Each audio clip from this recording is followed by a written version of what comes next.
Number 3 is Punchbowl Mosque in Sydney. It represents architectural detailing at the highest standard.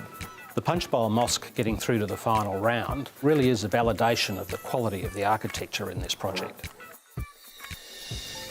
Sitting in a very typical suburb of Sydney, it's a very striking and untypical building. Punchbowl Mosque is a first for Australia.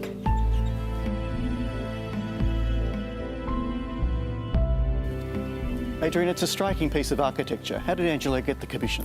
Well, the Australian Islamic Commission, our clients, are a charitable religious non-profit organisation who've been based in the neighbourhood since the early 70s. They moved to the sites in the 90s and engaged in the process of consolidation of a number of properties to form what is ultimately this site for the mosque. It's an unusual building. It's striking in its context, and it's also striking for a religious building in that it doesn't really look like a church. Angela comes from a non-Muslim faith, and part of the reason why we were engaged to develop this site was the client's desire to be more open and welcoming towards the broader community. Obviously, there's a longevity to the concrete as well. It looks like a building that's going to be here for a long time. Correct. Well, part of the client's brief was to design a building that would last for 100 years. Angela's intent was being a spiritual religious building that would be here for 1,000 years. Perhaps the best way to experience the building would be as the worshippers would. If you come this way. So, Peter, this is the male ablution space where worshippers first come into to cleanse themselves prior to moving through into the mosque. It's beautiful. It's got this lovely, soft, curved ceiling that just draws the light in. So the intent of this space is to prepare you mentally for moving through into the main prayer space. It's part of that washing ritual, that spiritually you're ready to move through. So it's about closing out the external world. We have concealed filtered light from the top. We start to introduce blackbush as a material to warm up the space.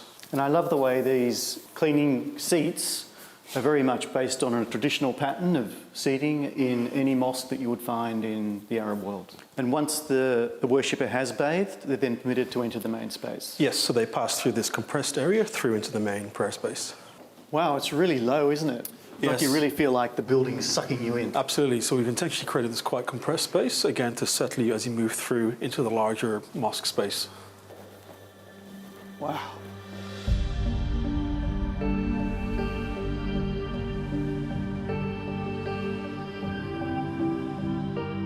The raking concrete ceiling comprises of approximately 102 quarter-sphere domes, all cast or formed in concrete, and it references back to traditional motifs in Islamic architecture, which we've obviously taken through into quite a contemporary interpretation. So all of these elements were poured in place, so it's all formed concrete, and within the centre of each one of these quarter spheres, we've cast a 30mm diameter pipe which draws natural light in from the outside. And again, that's referencing the Arab tradition of navigation by stars, and it also references how the sun moves around the space during the day, because obviously we worship at different times of the day. The male worshippers come through to this space down here, and then the female worshippers are drawn into the heart of the mosque up above on level 1 with this timber screen forming that separation between the male and female. It's such a big building, but there's no heating or cooling.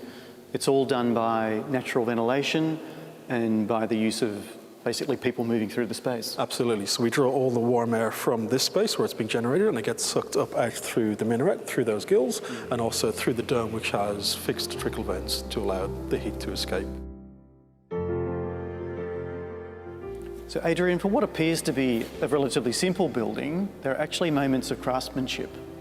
Absolutely. So where we have had the opportunity, such as in this sacred space, we've added that extra level of refinement and detail through this stone, for example, which is obviously a wonderful black granite with this gold and white veining running through it, which adds that robustness and obviously that quality to this sacred space. And the concrete domes themselves, I mean, they're very unusual. Can you explain how did you actually build that?